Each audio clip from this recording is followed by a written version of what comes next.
We'll move on to Nine Queens then. Okay, so we're heading south now to Buenos Aires and the Argentinian film Nueve Reinas, or Nine Queens, in which Ricardo Darín plays scuzzy conman Marcos. While in a petrol station one day, Marcos observes young grifter Juan, Gaston Pauls, or Argentinian Billy Boyd, as he has been filed into my head. He observes him get greedy and try to run a hustle a second time in succession. He's found out by the staff, and Marcos decides on the spot to pose as a police officer, pretending to arrest Juan to get him away from the scene. Marcos is not being altruistic, of course. His usual partner's out of town, and grifting is easier with someone else, and he persuades Juan to join forces with him for the day.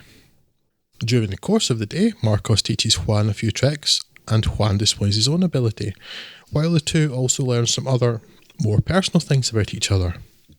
Juan's dad is in prison, and he is trying to raise money to bribe a judge to get him out. And Marcos is in a state of permanent war with his sister Valeria, who hates him and believes he has stolen her and their younger brother Fede's inheritance. Juan and Marcos' paths cross that of Valeria that day because she calls Marcos to the hotel where she works to ask him to deal with a customer. A former associate of Marcos' who took ill and started calling Marcos' name when he recognised Valeria. This associate, Sandler, was trying to reach Vidal Gandalf. It's impossible to not see that name and think of Gandalf. It's really hard.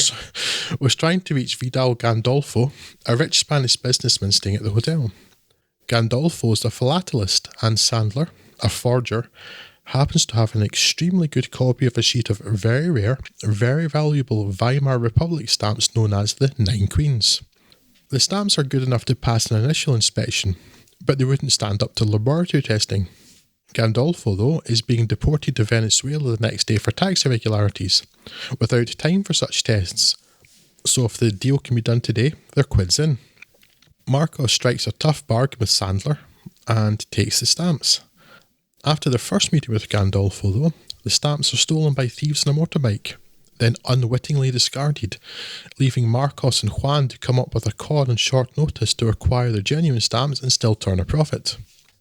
Is it possible, though, that this seeming short con is in fact part of a much larger long con, and that the mark is not who we first believe? Seems unlikely given the context of this podcast.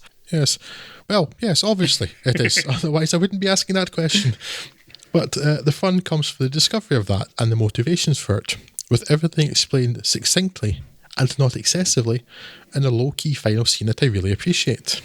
I find Nueve Reinas a very well crafted and well acted film, especially Ricardo Darín, whom I'm a huge admirer of, with satisfying twists and turns, and a strong, funny script from writer-director Fabian Bielinski. A script, let me add, considerably better than anything David Mamet achieved in the genre, because I'm not letting go of that bone. Although it's more fun to annoy Craig with it, and he's not here, unfortunately. I really recommend Nueve Reinas, and I doubt many English speakers will have seen it before. You may, however, be familiar with 2004's Criminal, starring John C. Reilly, Diego Luna, Maggie Gyllenhaal and Peter Mullen, which is the same film, more or less, but mostly less. Out of interest, I watched Criminal today before we started recording, and it's nearly a scene-for-scene remake, and pretty close to a line-for-line remake too. Even allowing for knowing how the plot progresses, it's a substantially worse film, especially in the acting, which was quite a surprise. And in the few places where it deviates from Fabian Bielinski's original, it is materially worse. So avoid the remake and watch the real deal instead. I know I've seen Criminal, but I can't bring to mind anything that happened in it, although, of course, I could just be... I just watched it right. I have little bones to pick with Nine Queens. It's a remarkably solid film. I think mainly because Ricardo Darín's so good in it. Certainly carries a lot of the heavy lifting of the film, but I don't think anyone else is particularly bad either. And it's a very solid little con narrative going through there with some better than average character work for this kind of thing. Characters that you can actually like and believe in, even if they are, obviously sketchy and all that, but they feel kind of genuine and they feel like real people in a way that, well, certainly in a way that the Spanish Prisoner didn't do. So yeah, there's an awful lot of liking here and an awful lot to dislike, and certainly it is well worth watching. Shame about Fabian Bielinski. I think this is died at age 47. I think this is only he's only did 2 films, which is a bit of a shame for this. Certainly a talent that could have gone to many good things if this is anything to base that projection on. But yeah, very good, very enjoyable little film. I don't know if there's anything much more to it. I don't know if it's quite worth the kind of 20 awards it was nominated for. But yes, it is good and it is enjoyable. And what's wrong with that? You know what I mean? I would certainly recommend this to anyone. It's a clever little crime genre outing, and certainly one of the top half of the films we talk about today, I think. Yeah, this good. This good. Yeah, I really, really enjoy it. I think it's the second time that I've seen it. I didn't remember all of the details, but I knew like the main twist, and still thoroughly enjoyed it this time around. I know that I saw Criminal when it came out, and I saw that first. I think I probably saw it in the cinema with you, Scott. I would have thought so, yeah. But I think immediately afterwards, I knew that this was better, but I couldn't remember much about Criminal, and now I've gone back to watch Criminal, like, now I know why. Nice. Yeah, this would be probably vying for second spot in my, if I were to list the films in this episode. The Sting obviously is number 1. This would tie for our last film, but again, there's not much between them in terms of how much I enjoyed them, so that's fine.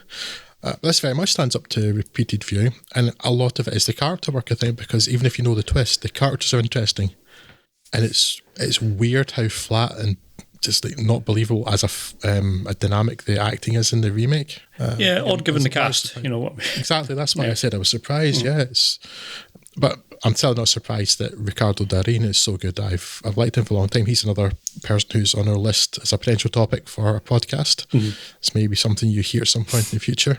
Like I've seen him in anything where I've not liked him, and he's unfortunately not been well served by American remakes of his films, because the remake of Secret in Their Eyes is also, well, it's not garbage. Yes. It's kind of sort of bland, anodyne, and pointless, which not a surprise given Julia Roberts is in it, I guess, but there we go. But that film even weighs Chiwetel Ejiofor for, as I recall.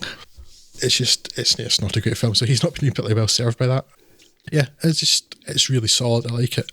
I mean, the whole cast really is acting really well, because the guy that's playing Sandler, I mean, I'm watching that section where he's in the changing rooms at the hotel thinking, is this acting or is this like method acting? This guy actually needs a doctor. Yes.